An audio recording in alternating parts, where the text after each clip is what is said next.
Welcome back to ATS classes, students. So today we are here with the topic of cash flow statement. I hope you all have watched the first video of cash flow where I've explained all the activities of cash flow statement, that is operating activities, investing activities and financing activities. So today we are going to see the items, which items are to be recorded in which activities.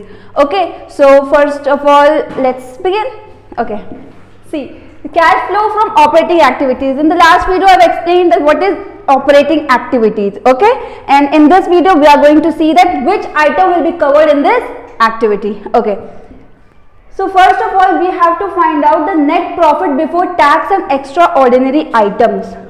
जो भी आपके net profit है उसको सबसे पहले आपको record करना पड़ता है, और नेट प्रॉफिट बिफोर टैक्स बोल रहा है मतलब आप टैक्स देने के पहले का जो प्रॉफिट होता है उसको रिकॉर्ड करते हैं, ठीक है। ये ध्यान में रखने के बिफोर टैक्स होना चाहिए, ठीक है। नेक्स्ट आते हैं कि इसमें कौन कौन से आइटम्स हमें ऐड करने होते हैं। ये निकालने का पर्पस क्या होता है कि हमको ये पता चले कि ऑपरेटिंग प्रॉफिट मतलब मैन्युफैक्चरिंग के थ्रू, प्रोडक्शन के थ्रू हमको जो कैश मिल रहा है वो प्रॉफिट कहाँ से जनरेट हुआ है, ठीक है।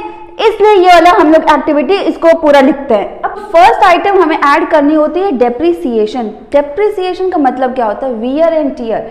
दैट मीन्स कि कोई भी आपकी असेट है, जब आप उसको रेगुलर यूज कर रहे हो तो उसकी वैल्यू डिक्रीज होगी ना। सपोज करिए आप कोई लैंड खरीद रहे हो, मशीनरी खरीद रहे हो 50,000 की, आप उसको 10 साल 5 साल बढ़िया से यूज किया, 10 ईयर्स आप बढ़िया से यूज किए हो, तो अब क्या नाम है, जब आप उसको बेचोगे तो क्या आपने जिस 50,000 में खरीदा था उसमें नहीं ना बिकेगी, क्योंकि आपके यूज करने से मशीन जो है वो घिस गई है और वो ओल्ड हो चुकी है, पुरानी हो चुकी है। वो जो वैल्यू डिक्रीज हुई है उस वैल्यू को हम क्या बोलते हैं? डेप्रिसिएशन, ठीक है। उस वैल्यू को पहला आइटम जो हमें ऐड करना है वो क्या है? डेप्रिसिएशन। नेक्स्ट क्या है कि goodwill, patent, trademark. Goodwill, patent, trademark ये तीनों जो होते हैं वो इनटैंजिबल असेट्स होते हैं, ठीक है। इनटैंजिबल असेट्स होते हैं, इनकी जो राइट ऑफ वैल्यू होती है दैट इज अमोर्टाइज्ड वैल्यू होती है, उसको हमें ऐड करना होता है। अमोर्टाइज्ड राइट ऑफ का मतलब जो वैल्यू डिक्रीज हो गई है। फॉर एग्जाम्पल गुडविल किसी फर्म की है, सपोज करिए 50 लाख रुपीज, ठीक है। अब उस फर्म की गुडविल जो है वो डिक्रीज हो गई है, 30 लाख हो गई है, तो जितनी वैल्यू अमोर्टाइज्ड हुई है हमें उतनी लिखनी होती है। क्लियर है? ये सेकंड आइटम हमें ऐड करना है। थर्ड आइटम क्या है कि आपने जो भी बैंक ओवरड्राफ्ट लिया है, बैंक ओवरड्राफ्ट का मतलब क्या होता है? सपोज करिए आपके अकाउंट में सफिशिएंट बैलेंस नहीं है बट आपको पैसे की जरूरत है, तो आप बैंक से अर्ज करोगे कि भाई मेरे को थोड़ा पैसा दे दो, मैं थोड़ा काम कर लूंगा फिर आपको लौटा दूंगा, तो बैंक आपको कुछ पैसे देता है, ठीक है। अब उस चीज के लिए बैंक क्या करते हैं कि वो इंटरेस्ट चार्ज करते हैं, तो उसको क्या बोलते हैं? Bank interest on bank overdraft या कैश क्रेडिट। कैश क्रेडिट का मतलब भी सेम होता है बट ये थोड़ा लॉन्ग टाइम पीरियड के लिए होता है, ये थोड़ा शॉर्ट टाइम पीरियड के लिए होता है, दैट्स इट। ओके, तो इस पे जो भी इंटरेस्ट होता है वो भी हमें रिकॉर्ड करना पड़ता है। नेक्स्ट क्या होता है? Interest on borings. आप किसी से लॉन्ग टर्म बोरिंग्स लियो, शॉर्ट टर्म बोरिंग्स लियो, जो इस पे इंटरेस्ट होगा उसको हमें ऐड करना है। Writing of under writing commission, share issue expenses, मतलब आप जब शेयर इशू करते किसी को तो आपके लिए जो खर्चे हो रहे होते ना, तब किसी को शेयर क्या होता है, कोई नॉर्मल पर्सन आया है किसी कंपनी के पास, वो अर्ज कर रहे हैं कि मुझे शेयर दे दो, हम उसको शेयर दे देंगे और वो मुझे क्या देगा? कुछ पैसे देगा, कैश देगा। तो उसके रिगार्डिंग में कोई भी एक्स्ट्रा एक्सपेंडिचर्स हो रहे हैं हमारे, तो उसको भी हम इसमें रिकॉर्ड करेंगे, ठीक है। नेक्स्ट क्या आता है? Loss on sale of fixed asset. Suppose करिए कि आपने कोई fixed asset, normal machinery example ले लो, आपने मशीनरी खरीदा है 50,000 की, ठीक है, और जब आप उसको सेल कर रहे हो 30,000 की, तो 20,000 का लॉस हुआ है ना, तो उस लॉस को हम यहाँ पे रिकॉर्ड करेंगे। ओके, नेक्स्ट आता है कि increase in provision of doubtful debts. Provisions and doubtful debts, ये किस पे प्रोविजंस बनते हैं? डेटर्स पे बनते हैं। डेटर्स तो आप लोग फेमिलियर होंगे वर्ड डेटर्स से, ठीक है, तो उस पे हम प्रोविजन बना के रखते हैं। सपोज करिए कि डेटर्स जो है वो हमारे टाइमली पेमेंट नहीं किए, तो उसके बदले हम कुछ प्रोविजंस बना के रखेंगे पहले से। तो अब उसमें क्या नाम है कि सपोज करिए हमने पहले 1,000 रुपए का प्रोविजन बनाया था, बाद में उसको इंक्रीज करने हमने 1,500 का प्रोविजन बना दिया, तो जितना अमाउंट इंक्रीज हुआ है उसको हम लोग यहाँ पे रिकॉर्ड कर लेंगे, ठीक है। ये कौन सी एक्टिविटी कर रहे हैं हम लोग? ऑपरेटिंग एक्टिविटी कर रहे हैं। तो ये जो सारे आइटम्स आपको थॉरली याद होने चाहिए। नेक्स्ट वीडियोस में हम लोग क्वेश्चंस भी करेंगे ना, तो क्वेश्चंस देखेंगे कि इन सारे आइटम्स किस क्वेश्चन में ये सारे आइटम्स आ रहे हैं और कहाँ पे हमने रिकॉर्ड कर रहे हैं। ठीक है, अब नेक्स्ट आते हैं, ये सारे आइटम्स हमने ऐड कर लिया। अब ये होता है कि कौन से ऐसे आइटम्स जो हैं जो हमको माइनस करने होते हैं। तो सबसे पहले जो होता है items to be deducted, that means आपके पास जो भी इनकम आ रही है जो कि ऑपरेटिंग से रिलेटेड है, उसको हमें क्या करना होता है? माइनस करना होता है। इनकम कैसे होंगे? 4 टाइप के इनकम होंगे। ठीक है, पहले कैसे इनकम होगी? Interest income. इंटरेस्ट इनकम का मतलब, इंटरेस्ट इनकम का मतलब तो बहुत सिंपल है, हमें कहीं से इंटरेस्ट मिल रहा है। सपोज करें कि हमने किसी से डिवेंचर खरीदा है, उसमें हमें इंटरेस्ट मिल रहा है। ठीक है, तो हमने किसी को लोन दिया है, हमने किसी को लोन दिया, वो पैसे देगा, तो पैसे के साथ हमें कुछ इंटरेस्ट देगा, तो वो इंटरेस्ट हम ऐड करेंगे। बस एक छोटी सी सिंपल चीज याद रखो, ऐड क्या करते हैं हम लोग? जब हमको कोई लॉस हो रहा हो या तो फिर हमने किसी को इंटरेस्ट पेमेंट किया हो, ये सब चीजें ऑपरेटिंग में ऐड करेंगे। लेस क्या करते हैं? जब हमको कहीं से इनकम मिल रही हो। ठीक है, इनकम 4 इनकम होगी। पहले इंटरेस्ट इनकम होगा, इंटरेस्ट इनकम। दूसरा डिविडेंड इनकम। देखो, इंटरेस्ट इनकम का मतलब ये होता है कि डिबेंचर किसी ने परचेज किया है और हमने डिबेंचर परचेज किया, उसके बदले में हमें इंटरेस्ट मिल रहा है। डिबेंचर होल्डर्स को हमेशा इंटरेस्ट मिलता है। ठीक है, जो लास्ट हमने शेयर्स वाले चैप्टर में पढ़ा था। अब डिविडेंड इनकम क्या होता है कि जब हम किसी को शेयर देते हैं, सपोज कि हम कहीं से शेयर खरीदे हैं, तो उसके बदले में हमको क्या मिलेगा? डिविडेंड मिलेगा एट सम पर्टिकुलर टाइम पे। ठीक है, तो that is also considered to be income for me ना, तो उसको भी क्या करेंगे? हम इसमें से माइनस करेंगे। नेक्स्ट होता है dividend. Rental income. Rental income है, किसी को रेंट पे हमने किसी को रखा है, मेरा ही घर है, हमने किसी को रेंट पे रखा है, तो वो मुझे पैसा देगा प्लस इनकम देगा, तो that is also considered to be income, तो वो भी यहाँ पे हम लोग माइनस करेंगे। नेक्स्ट आता है profit on sale of fixed asset. ध्यान दीजिएगा, लॉस को हम लोग ऐड कर रहे हैं और प्रॉफिट को हम लोग माइनस कर रहे हैं। जितने भी इनकम्स होते हैं उनको लेस करेंगे और जितने भी एक्सपेंसेस हैं या लॉसेस हैं उनको माइनस करेंगे। ये क्लियर है? ये सारे आइटम्स को बाय हार्ट थॉरली आप लोग याद कर लीजिएगा। कोई अगर ये याद रहेंगे तो क्वेश्चंस करने में आपको प्रॉब्लम नहीं आएगी। नेक्स्ट में क्या करते हैं कि ये जो सारे यहाँ तक के पूरे प्रॉफिट होंगे, आप आइटम्स यहाँ पे लिख लोगे, और ये जो सारे प्रॉफिट होंगे, मतलब ये भी, इसको क्या बोलते हैं? Operating profit before working capital. Working capital में क्या होता है? जो करंट एसेट और करंट लायबिलिटी से डील करते हैं, रेशियो एनालिसिस चैप्टर में जो हमने पढ़ा था, तो वर्किंग कैपिटल वो होते हैं। तो आप जब ये इन दोनों को ऐड करोगे या इसको माइनस कर दोगे, तो यहाँ पे आपके आ जाएगा वैल्यू कौन सी? Operating profit before working capital. अब इसमें से क्या करेंगे कि वर्किंग कैपिटल मतलब सोच लो कि करंट एसेट और करंट लायबिलिटी होता है, तो यहाँ पे हम लोग ऐड क्या करते हैं? एक छोटा सा ट्रिक याद कर लो, डेल, मतलब कि decrease in asset and increase in liabilities. इसका मतलब ये हो गया कि आपके जब असेट डिक्रीज हो रहे हो और लायबिलिटी जितनी इंक्रीज हो रही हो, उसको हमने क्या करना होता है? ऐड करना होता है इधर। ठीक है, और इसको ऑपोजिट देख लो, जब असेट आपकी इंक्रीज होगी और लायबिलिटीज आपकी डिक्रीज होगी तो उसको माइनस कर दोगे। अब करंट एसेट करंट लायबिलिटी तो पता है कि क्या होता है। ठीक है, मतलब करंट एसेट वो एसेट होते हैं जिनका टाइम पीरियड क्या हो? लेस देन ईयर हो, दैट मीन्स 12 मंथ तक का हो। और करंट नॉन करंट एसेट क्या होते हैं? जो मोर देन 12 मंथ्स होते हैं, और same is the case with the current liabilities. Okay, अब आगे हमने ये देखना है कि इसके आगे का स्टेप क्या है, कि ये जो हमारा वर्किंग कैपिटल के बाद जो प्रॉफिट आता है, इसके बाद ट्रीटमेंट हम क्या करते हैं। ठीक है, अभी बताते हैं। कैश जनरेटेड फ्रॉम ऑपरेशन था, ठीक है, हमने अभी देखा था। अब आगे ये होता है कि ऑपरेटिंग एक्टिविटी से जो भी कैश जनरेट हुआ है वो हमने लिख दिया। अब इसमें से भी अमाउंट माइनस होंगे। पहला अमाउंट कौन सा माइनस होता है? वो क्या है? Income tax paid. हम क्या कर रहे थे कि अभी जब हम लोग स्टार्टिंग में क्या पढ़े थे कि नेट प्रॉफिट बिफोर टैक्स लिख रहे थे ना, तो वो जो नेट प्रॉफिट था टैक्स देने के पहले था। अब हमने क्या निकालना है कि यहाँ पे हमें टैक्स का पेमेंट करना है। ठीक है, तो उसमें से इनकम टैक्स माइनस कर देंगे। ठीक है, पैसा टैक्स वाला माइनस कर देंगे, तो जो असली पैसा बचेगा वो हमारा पूरा नेट प्रॉफिट होगा।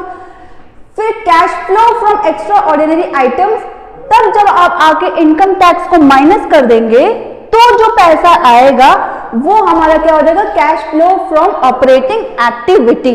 बहुत सिंपल सा कॉन्सेप्ट है, कोई दिमाग नहीं लगाना। Net profit before tax and extra ordinary items लिखोगे आप, उसमें ऐड करेंगे आइटम्स, फिर उसमें कुछ आइटम्स माइनस कर देंगे।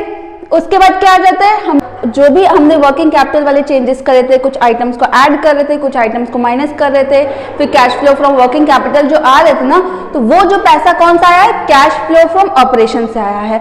अब उसमें से हमें कुछ आइटम्स को क्या नाम है, बेसिकली जो इनकम टैक्स होता है, हमने स्टार्टिंग में जो निकाला था नेट प्रॉफिट बिफोर टैक्स था ना वो, इसीलिए इसमें हम लोग क्या करेंगे कि इनकम टैक्स रुपीज माइनस कर देंगे। ठीक है, जब हम इनकम टैक्स माइनस कर देंगे तब जो कैश आएगी ना, वो कैश होती है cash flow from operating activities. ठीक है, ये जो पैसा आता है ये कौन सा आता है, cash flow from operating activities.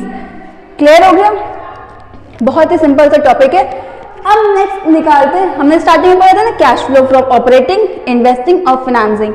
Operating का तो हमने कर लिया, अब हम लोग चलेंगे किस पे, इन्वेस्टिंग एक्टिविटीज पे। इन्वेस्टिंग का मतलब क्या होता है, जहां पे आप पैसे इन्वेस्ट कर रहे हो बेसिकली, जैसे आप कोई लैंड खरीद रहे हो, कोई मशीनरी है, कोई प्लांट्स है, ये सब चीजें, बिल्डिंग्स है, वो सब इन्वेस्टिंग में डील करेगा। तो इसमें क्या नाम है कि आपके जो भी सेल वाले आइटम्स हैं, ठीक है, जब आप सेल करते हो तो पैसा आ रहा है ना, तो उस चीज को हमने ऐड करना होता है। ठीक है, तो proceeds from sale of fixed assets, either it is a fixed assets और you are investing any money. ठीक है, वो सेल ऑफ इन्वेस्टिंग हो जाएगा, या तो सेल ऑफ इनटैंजिबल एसेट्स। दो टाइप के एसेट्स होते हैं, एक होता है टैंजिबल, एक होता है इनटैंजिबल। जो इनटैंजिबल एसेट्स कौन से होते हैं, जैसे goodwill, patent, trademark, these are intangible assets. आप जब उसको बेचोगे तो कोई भी सामान आप बेचने पे पैसा मिलता है ना, तो वो जो पैसा आएगा तो वो किसमें हम लोग कंसिडर करेंगे, cash flow from investing activities. Okay, then interest and dividend received, मैंने क्या बोला, आपको जो भी चीजें मिल रही हो, non financial company, non financing company, मतलब कि वो कंपनी जो फाइनेंस से रिलेटेड ना हो, नॉर्मल कंपनी नहीं, नॉन फाइनेंसिंग कंपनी के I am talking about over here.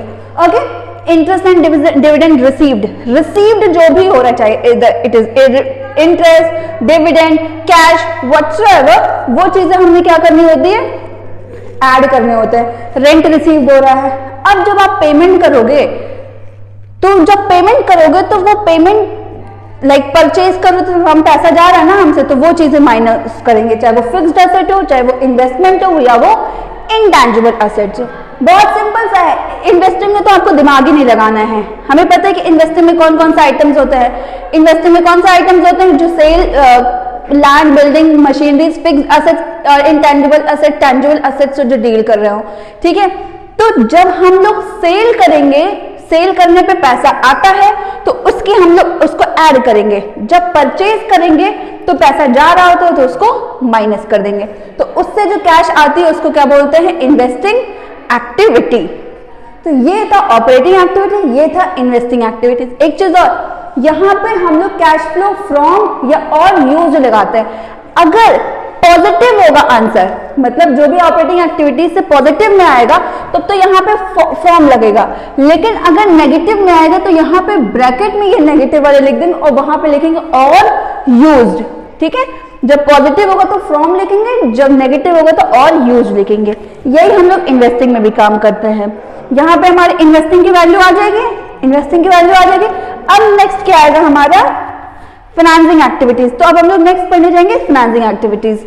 ठीक है, तो क्या देखा था हमने, cash flow from investing activities. ठीक है, अब हम लोग क्या पढ़ने जा रहे हैं, cash flow from financing activities. हमें पता है कि फाइनेंस में क्या क्या चीजें रिकॉर्ड होती हैं, जो shares, debentures, long term borrowings, short term borrowings, इन सब चीजों से डील कर रहा होता है। ठीक है, तो उन आइटम्स को हम लोग फाइनेंसिंग एक्टिविटीज में रिकॉर्ड करते हैं। तो सबसे पहले क्या आता है कि proceeds from issue of shares और डिबेंचर्स।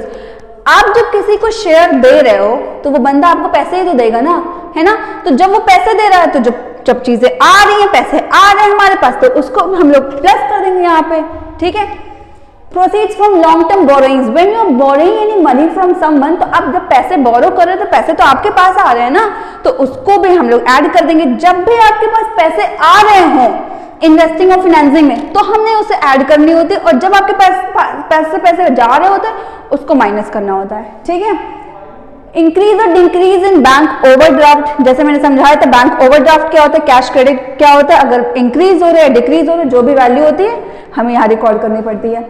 अब क्या है, पेमेंट ऑफ फाइनल डिविडेंड, हम डिविडेंड का पेमेंट करते हैं ना, सपोज करिए क्या नाम है, कोई आया है मुझसे शेयर्स खरीदा है, ठीक है, तो वो मुझे शेयर देगा, वो मुझे पैसे देगा, हम उसे शेयर देंगे। एक पर्टिकुलर टाइम के बाद जब उसका मैं रीपेमेंट करूंगी तो शेयर्स के साथ डिविडेंड का पेमेंट करना पड़ेगा ना मुझे, तो मैं क्या कर रही हूँ, डिविडेंड का एक्स्ट्रा पैसा दे रही हूँ ना, जब मैं मेरे पास से पैसा वो जा रहा है ना, तो इसलिए इसको हम लोग माइनस में लिखेंगे, और माइनस वाली कोई भी जो चीजें होती है उसको हम लोग ब्रैकेट में डिनोट करते हैं, ठीक है, माइनस के अमाउंट को हम लोग ब्रैकेट में डिनोट करते हैं। अब नेक्स्ट आता है कि पेमेंट ऑफ इंटरिम डिविडेंड का करेंगे, तो when we are doing payment that means इसको नेगेटिव रिकॉर्ड करेंगे हम लोग, मतलब ब्रैकेट में रिकॉर्ड करेंगे। Next payment of interest on debentures और लोन, डिबेंचर होल्डर्स जो भी होते हैं जब वो डिबेंचर परचेज करने आते हैं फॉर्म में, तो वो उनको एज अ रिटर्न में क्या मिलता है, इंटरेस्ट मिलता है, ठीक है, तो वो इंटरेस्ट हम लोग को अपने पास से देना पड़ता है ना, तो हम पेमेंट कर रहे हैं ना उन्हें, तो जब मैंने क्या बताया, जब पेमेंट आप कर रहे हो तो उसको माइनस करना पड़ेगा। या फिर लोन्स भी है, लॉन्ग टर्म बोरिंग, हम लोन किसी से ले रहे हैं फिर उसका मुझे इंटरेस्ट देना पड़ेगा, तो उसकी भी यहाँ पे रिकॉर्डिंग होगी। Payment of loans, then redemption of debentures, redemption का मतलब क्या होता है, रीपेमेंट, मतलब जब हम लोग डिबेंचर्स के अमाउंट का रीपेमेंट करेंगे तो उसकी भी हमें एंट्री करनी होती है। तो redemption of debentures, we are repaying that amount to that person, to the debenture holders, तो हमारे पास से पैसा जा रहा है तो इसको भी हमने रिकॉर्ड कर देनी है। ये सारे नेगेटिव में होंगे, पेमेंट हमेशा नेगेटिव होता है, जब आपके पास जब पैसे आ रहे हो तो वो हमेशा पॉजिटिव में रिकॉर्ड करते हैं। शेयर इशू एक्सपेंसेस है, ठीक है, आपके पास आप किसी को शेयर दे रहे हो, उसमें कोई एक्स्ट्रा खर्चे वर्चे हो गए तो that is considered to be, पैसा आपके पास से जा रहा है तो उसको हम लोग नेगेटिव रिकॉर्ड करेंगे। ओके, तो ये जो पैसा यहाँ पे आएगा, तीनों का जो पैसा आएगा, फाइनेंसिंग, ऑपरेटिंग और ये ऑपरेटिंग, इन्वेस्टिंग और फाइनेंसिंग का ये जो पैसा आया है यहाँ पे ये रिकॉर्ड करेंगे यहाँ पे हम लोग, और इसको क्या लिखेंगे, A प्लस बी प्लस सी, मतलब कि ऑपरेटिंग का पैसा, इन्वेस्टिंग का पैसा और फाइनेंसिंग का पैसा, तीनों पैसे को रिकॉर्ड करके यहाँ पे लिखेंगे। और ये पैसा क्या होता है कि नेट इंक्रीज और decrease in cash and cash equivalent. अगर पॉजिटिव आएगा, तो हम लोग क्या लिखेंगे, net increase in cash equivalent, और अगर नेगेटिव आएगा तो net decrease in cash and cash equivalent लिखेंगे, ठीक है। मतलब ये जो पैसा है हमें ऑपरेटिंग, इन्वेस्टिंग और फाइनेंसिंग तीनों से मिले हुए हैं, ठीक है। अब नेक्स्ट आती है कैश एंड कैश को भी तो हम लोग कंसिडर करते हैं ना। कैश एंड कैश इक्विवेलेंट का मतलब ये हुआ कि जो भी चीज आपके कैश से रिलेटेड हो, जैसे cash in hand, cash at bank, ये सारी जो चीजें होती हैं, करंट इन्वेस्टमेंट, ये जो सारी चीजें होती हैं ये कैश एंड कैश इक्विवेलेंट से रिलेटेड होती हैं। जब भी आपका कैश एंड कैश इक्विवेलेंट या कैश इन हैंड या बैंक जो भी चीजें हैं, ये अगर बिगिनिंग ऑफ द ईयर है, ठीक है, दैट इज 1 अप्रैल 2022 सपोज करिए, तो 1 अप्रैल 2022 ये मतलब ये क्या नाम है, ईयर का फर्स्ट ईयर है ना, ईयर का फर्स्ट ईयर है ना, and beginning of the year है, तो उसको हम लोग यहाँ पे बिगिनिंग को हमेशा ऐड करते हैं, और एंड ऑफ द ईयर मतलब जब क्लोजिंग होती है तो इसको क्या करते हैं, हमेशा माइनस करते हैं, फिर यहाँ पे हमारी पूरी वैल्यू आ जाती है, ठीक है। ये जो सारी चीजें थी वो क्या थी, हमारे आइटम्स थे जो कि हम लोग किस में रिकॉर्ड करते हैं, तीनों एक्टिविटीज में, ठीक है। आपको ये जो पूरा टेबल है, आप रफली ये पूरा टेबल अपने कॉपी में रिकॉर्ड करिएगा, फिर उसको याद करिएगा। नेक्स्ट वीडियो में हम लोग इसी से रिलेटेड क्वेश्चंस को करेंगे, ठीक है। आपका ये होमवर्क है कि आप ये सारे आइटम्स याद कर लीजिए, ठीक है। तब तक के लिए goodbye, and yes, do like, share and subscribe our channel. Thank you.